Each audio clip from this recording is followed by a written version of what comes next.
You know what's funny? Uh-oh. Whenever you start with that, I'm either about to laugh or get roasted. A little bit of both. Yesterday I woke up at 7. Today I also woke up at 7. Same alarm, same room, same coffee. But somehow today felt completely different. That's so true. Sometimes you wake up and feel like you've already won the day. And other days you open your eyes and immediately think, can I go back to sleep? Exactly. And I realized it wasn't because of the time. It was because of how I started my morning. Oh, I know where this is going. You're going to tell me you become one of those. People who wakes up at 5 in the morning, drinks green juice, meditates for an hour, and smiles at the sunrise. No, I like sleep way too much. But I have started doing something different. Instead of jumping out of bed, I try to ease into the day. I love that phrase. Instead of saying, I woke up, you can say, I eased into the day. It sounds much more peaceful. Exactly. If you ease into the day, you don't rush. You begin your morning slowly and calmly. Maybe you'd stretch. Maybe you open the curtains. Maybe you drink your coffee before looking at your phone. You're giving your brain a gentle start instead of shocking it awake. That's the opposite of my mornings. My alarm rings. I panic. I trip over my shoes. I'm searching for my phone. My cat is screaming for breakfast. It's chaos. So basically, you're launched into the day. Exactly. There is no easing. There's only surviving. Here's another example. I like to ease into the day by reading a few pages of a book. Or, on weekends, I ease into the day with coffee on the balcony. See? It doesn't mean you're lazy. It just means you're starting gently. Speaking of gentle starts, have you ever noticed how your mind is everywhere the moment you wake up? You're thinking about work, emails, bills, dinner, that awkward thing you said 3 years ago. Why does our brain always remember embarrassing moments before breakfast? It's like our brain has terrible timing. That's why I like the phrase ground yourself. Oh, that's a beautiful one.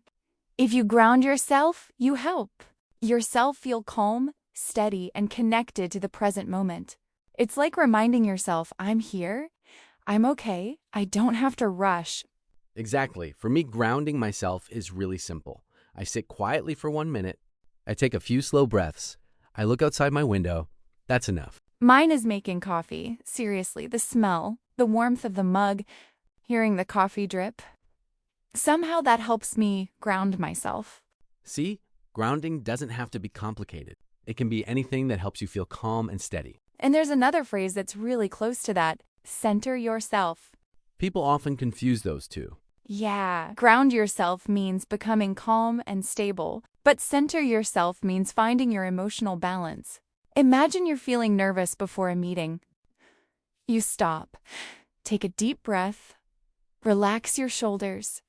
Now you've centered yourself. Or before giving a presentation, I always need a minute to center myself. Otherwise, I start talking at double speed. I've heard you. You sound like you're trying to win a world record. It's true. So if you say, I need a minute to center myself, people understand that you're taking a moment to feel emotionally balanced. Once I feel calm, I like to set an intention. That's become one of my favorite morning habits. And it's actually much simpler than people think. To set an intention means deciding how you want to live your day. Not making a huge goal, just choosing your attitude. Exactly. Instead of saying, I have to finish 20 things today, you might say, today I want to be patient. Or, today I want to stay positive. That's your intention. Mine yesterday was, I want to listen more than I speak. Did it work? Mostly, except when my sister called. Then I forgot my intention in about 30 seconds. There's one last thing I have to do before I can actually enjoy my morning. I need to clear my mind. Same. If you clear your mind, you remove unnecessary thoughts so you can think more clearly. Maybe you write in a journal. Maybe you take a walk. Maybe you simply sit quietly. You're creating space in your head. You know, it's funny. When you said sit quietly, I realized something. Most of us aren't very good at that anymore. The moment everything gets quiet, we reach for our phones, or we turn on the TV, or we start scrolling through social media. It's almost like we've forgotten how to enjoy a little peace. Default text, exactly. Meanwhile, I think silence is underrated. Which brings us to another beautiful phrase. Embrace the silence. I love that expression. To embrace the silence means to welcome quiet moments. Instead of trying to escape them, silence doesn't have to be awkward. Sometimes it's exactly what your mind needs. Good mornings don't happen by accident. They're built little by little. Exactly. That's why I love the phrase, cultivate good habits. I like that verb, cultivate.